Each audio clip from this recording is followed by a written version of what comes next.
ACB నష్టం జరిగిపోయింది. ఇక్కడ రాష్ట్ర ఖజానాకు being the custodian of state exchequer, being the cabinet minister, he directed the IAS officer to disburse 55 crores.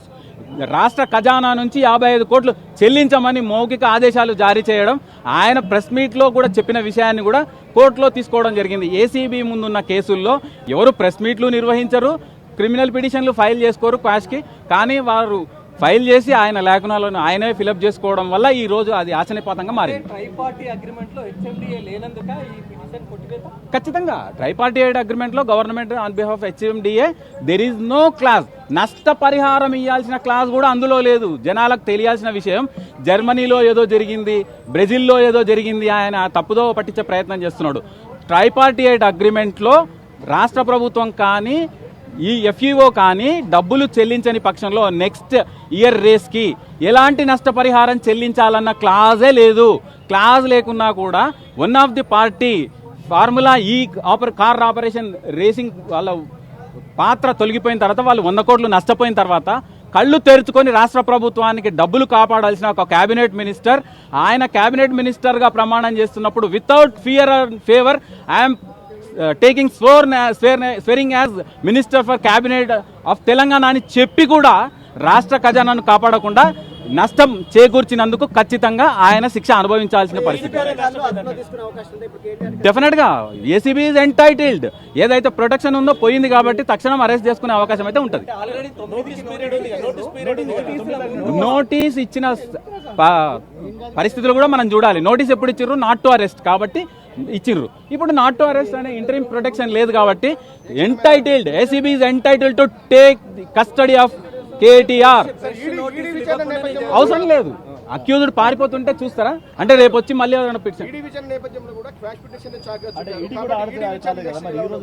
ED కూడా హాజరు కావాల్సిందే. ఇది తప్పించుకొని తిరగడానికి అవకాశం లేదు. లైఫ్ ఇంప్రిజన్మెంట్ ఉంది అందులో. 409 కేవలం 7 సంవత్సరాలు. 7 సంవత్సరాల కంటే తక్కువ శిక్ష అర్హత ఉన్న సెక్షన్లలో మాత్రమే 41A అడిగే అవకాశం ఉంటుంది. అంతకంటే ఎక్కువ శిక్ష క్వాంటమ్ ఆఫ్ అఫెన్స్ పీరియడ్ ఉంటే దానికి అర్హతనే లేదు. 41 అడిగే అవకాశం లేదు. ఇది పర్టికులర్ గా కరప్షనే. Cabinet minister being the minister for cabinet, he is to protect the interest of the state, he is to protect the interest of the state exchequer. రాష్ట్ర ఖజానాను కాపాడాల్సిన వ్యక్తి. ఒక బ్యాంకర్ చేస్తే కూడా, ఒక బ్యాంక్ మేనేజర్, ఒక బ్యాంక్ ఎంప్లాయీ చేస్తే కూడా 409 అప్లికబుల్ అవుతుంది. అది డీటెయిల్డ్ ఆర్డర్ వచ్చిన తర్వాత మాత్రమే చెప్పగలుగుతున్నది.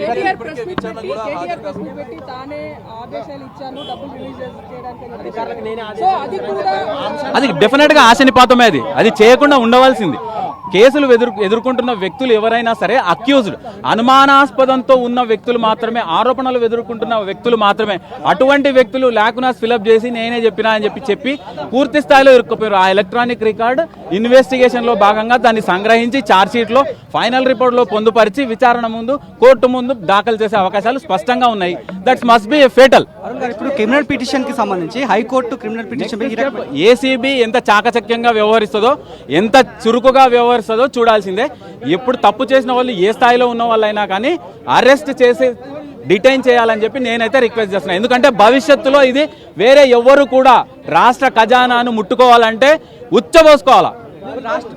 హైకోర్టు క్రిమినల్ పిటిషన్ పైన జడ్జిమెంట్ ఇచ్చింది. ఈ జడ్జిమెంట్ పైన సుప్రీంకోర్టుకు వెళ్తే చాలా సందర్భాల్లో లోయర్ కోర్టు తీర్పుని సంబంధించినటువంటి సిచ్యువేషన్స్ ఉన్నాయి కదా. క్రిమినల్ పిటిషన్ డెఫినెట్ గా ఆయన స్పష్టంగా నిన్న ఏసీబీ వాళ్ళు ఏవైతే రిలీజ్ చేసిండ్రో ఆ details election commission of India supreme court ముందు దాఖలు చేసిన కౌంటర్ అఫిడవిట్ లో మొత్తం పొందుపరిచింది.